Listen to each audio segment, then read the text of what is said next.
andiko linakuja kwa bikira, si ndio?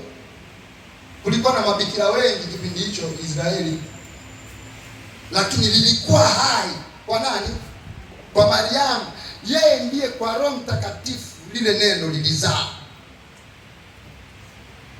Kwa hiyo ni andiko, lakini limekuwa neno kwa nani? Kwa Mariamu. Sijui kama na ongea Kichina sijui hapa au kuna mtu ananielewa. Ukisoma Mathayo 1:21 mpaka 23 unaona habari hii. Yusufu anaambiwa naye atazaa mwana, nawe utamwita jina lake Yesu, maana yeye ndiye atakayewaokoa watu wake na dhambi zao. Hayo yote yamekuwa ili litimie neno lililonenwa na Bwana kwa ujumbe nabii akisema, tazama bikira atachukua mimba, naye atazaa mwana, nao atamwita jina lake Imanueli, yaani Mungu pamoja na sisi. Linatimilika hili neno kwa Mariamu, sio kwa kila bikira.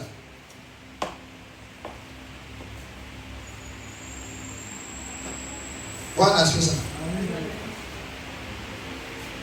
Kama ikitokea kuna mabinti watano, binti mmoja ni bikira kipindi cha Isaya, wakati Isaya anasema neno hilo anaandika na yeye alikuwepo, ili libidi litimie baada ya miaka mingapi? 700. Kwa hiyo litabaki kama andiko, sio neno la Mungu.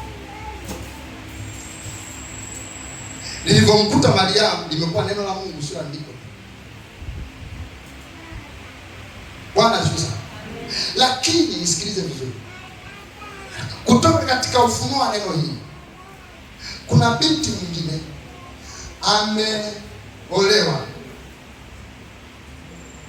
na hajapata mtoto. Yesu bikira, ila amepata ufunuo. Nataka msikilize vizuri kwamba alipokuwa anasoma habari hii akaona kumbe hauhitaji mume kupata mimba. Sasa sijawaambia muende mkatafute mimba nje ya wanaume, na nielewa vizuri, au mkatafute mimba na wanaume wengine nje ya ndoa. Ninachomaanisha, huyu mtu yuko kwenye ndoa, lakini kuna mazingira yanatokea apati mimba. Unaweza ukapata mimba kwa Roho Mtakatifu. Mchungaji, ndio. Unaweza ukabandikiwa mikono, ukaenda kupima ukakuta kumbe kuna namna nyingine, si bwana kuna namna nyingine ya kupata mimba. Kuna watu waume zao miaka 8 wameshindwa, alipobandikiwa mkono akaenda kucheki kitu. Nakwambia kweli. Kwa hiyo kwa binti huyu, baada ya kufufuka Yesu na Roho Mtakatifu yuko sasa ndani ya waamini, na huyu binti ameokoka, yuko kwenye ndoa halali, lakini hapati mtoto. Anamwambia Roho Mtakatifu, ninakumbuka ulikuja juu ya Mariamu akapata mtoto. Mimi inawezekana ni Margaret, lakini na mimi nina wewe, na mimi mtoto sina. Najua wewe na watoto una teknolojia nyingine ya kusaidia watu kupata nini. Mzee huko sielewi nini kinatokea.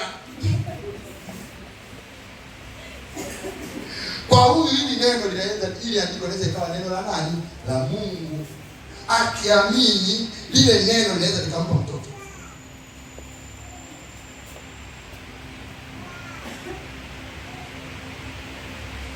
Mama mwingine ameokoka, ni mtu mzima, ana wajukuu tayari. Yeye hana hata mpango wa kupata watoto. Akiwa anasoma ile andiko atapita tusini. Atakuwa na mdalalo. Atasoma bwana, atapita kama andiko. Kwa sababu halijatumwa kwake. Halimsaidii kitu kwa wakati huo. Hilo ni andiko, sio neno. Kama Mungu ni muamini Bwana, unaelewa. Sawa?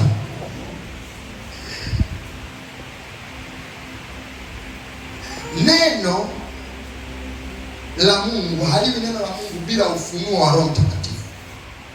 Jambo la tatu ndio sasa kwambia. Neno la Mungu haliwi neno la Mungu bila ufunuo wa Roho Mtakatifu. Hakuna mtu anayeweza kupata neno la Mungu. Watu wote wanaweza kupata maandiko bila Roho Mtakatifu. Tumeshasikia watu wanabishana kupitia maandiko. Nipe sura yale. nipe haya. Na wanapeana haya au wanatiana ujinga kwa nini kwa maandiko haya? Kwa sababu ni maandishi tu.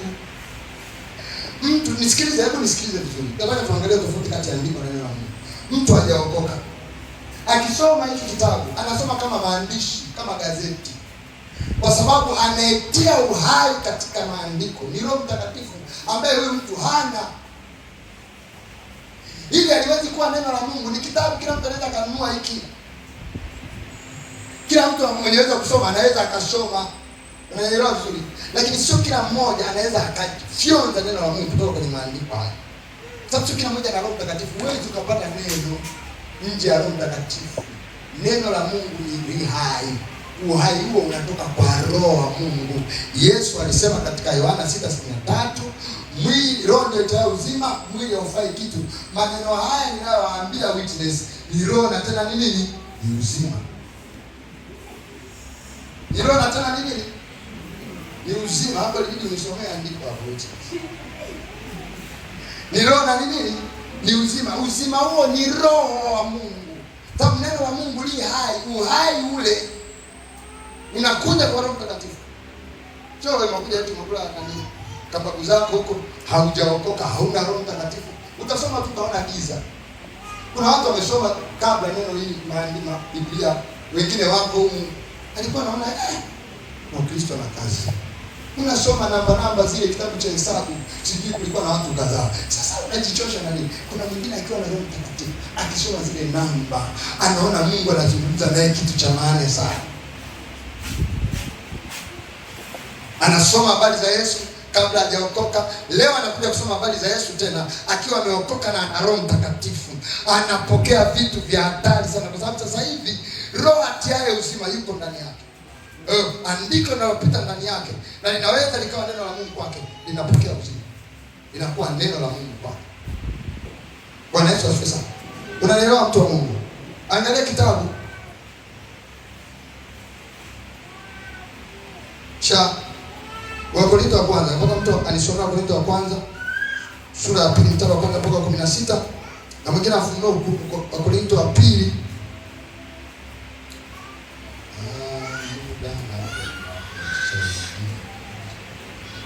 Wakorintho wa kwanza sura ya 2, Wakorintho wa kwanza 2, angalia mstari wa kwanza. Maandiko yanasema, basi ndugu zangu, mimi nilipokuja kwenu sikuja niwahubiri siri ya Mungu kwa ufasaha wa maneno wala kwa hekima, maana niliazimu nisikie neno lolote kwenu ila Yesu Kristo naye amesulubiwa. Nami nalikuwa kwenu katika hali ya udhaifu na hofu na matetemeko mengi. Neno langu na kuhubiri kwangu hakukuwa kwa maneno ya hekima yenye kushawishi akili za watu, bali kwa dalili za Roho na za nguvu, ili imani yenu isiwe katika hekima ya wanadamu, bali katika nguvu za Mungu. Walakini iko hekima tusemayo kati ya wakamilifu, ila si hekima ya dunia hii, wala ya hao wanaoitawala dunia hii wanaobatilika, bali twanena hekima ya Mungu katika siri, ile hekima iliyofichwa ambayo Mungu aliazimu tangu milele kwa utukufu wetu, ambayo wenye kuitawala dunia hii hawaijui hata mmoja. Maana kama wangelijua wasingemsulubisha Bwana wa utukufu. Lakini kama ilivyoandikwa, mambo ambayo jicho halikuyaona wala sikio halikuyasikia wala hakuingia katika moyo wa mwanadamu, mambo ambayo Mungu aliwaandalia wampendao. Lakini Mungu ametufunulia sisi kwa Roho, maana Roho huchunguza yote, hata mafumbo ya Mungu. Maana ni nani katika binadamu ajue mambo ya binadamu ila roho ya binadamu iliyo ndani yake? Vivyo hivyo na mambo ya Mungu hakuna yafahamue ila Roho wa Mungu. Lakini sisi hatukuipokea roho ya dunia, bali Roho atokaye kwa Mungu, makusudi tupate kuyajua tuliyokuinua na Mungu. Nayo twanena si kwa maneno yafundishwayo kwa hekima ya kibinadamu, bali tunayofundishwa na Roho, tukiyafasiri mambo ya rohoni kwa maneno ya rohoni. Basi mwanadamu wa tabia asili hayapokei mambo ya Roho wa Mungu, maana kwake huyo ni upuuzi. Ni nini? Ni upuuzi, wala hawezi kuyafahamu kwa kuwa yatambulikana kwa Roho. Mambo yanayotambulikana kwa Roho, mtu wa tabia ya kibinadamu hawezi kuyafahamu. Ndio maana ni kupoteza muda kubishana na watu ambao hawajaokoka. Maandiko matakatifu kwao ni upuuzi, hawezi kuelewa. Usikae unabishana na haya na nipe haya. Unakupotezea muda. Nenda kwa mtu ambaye yuko tayari kuokoka. Mwambie kabisa. Hata hawataelewa. Kwa sababu ni mambo ya kiroho yanatambulikana kwa roho. Mtu wa tabia ya mwilini amejipanga kabisa kubishana. Bro. Salamu alaykum. Ni mambo ya rohoni yanatambulikana na watu wa rohoni. Mtu wa tabia ya mwilini hawezi. Andiko hili anaweza akasoma mtu yoyote mwenye uwezo wa kusoma.